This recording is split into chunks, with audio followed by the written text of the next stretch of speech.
DPD Nasdem Muarainim menerima pengembalian formulir penjaringan dari Firmansyah yang merupakan salah satu calon.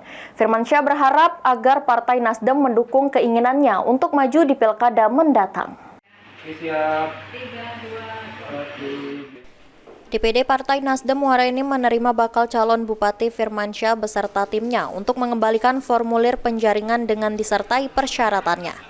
Kedatangan Firmansyah disambut langsung oleh Ketua DPD Partai Nasdem Ajis Rahman dan Sekretaris DPD Nasdem Kasman. Dengan mengembalikan formulir dan menyerahkan persyaratan, Firmansyah memastikan diri siap diusung Partai Nasdem untuk berlaga sebagai kandidat calon Bupati Muarainim dan bisa memenangkan Pilkada 2024.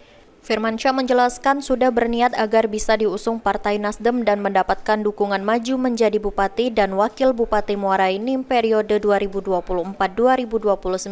Diharapkan Partai Nasdem bisa memberikan dukungan kepada Firmansyah.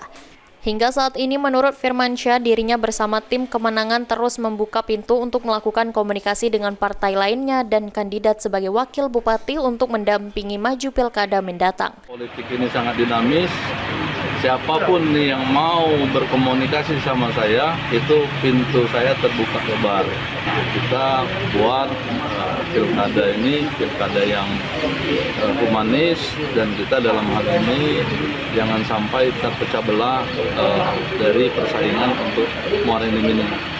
Karena Muarainim ini kita ketahui dalam dekade 3-4 tahun ini kita dapat musibah. Jadi insya Allah dengan banyaknya kader-kader baru itu bisa membuat perubahan di Kabupaten Muarainim.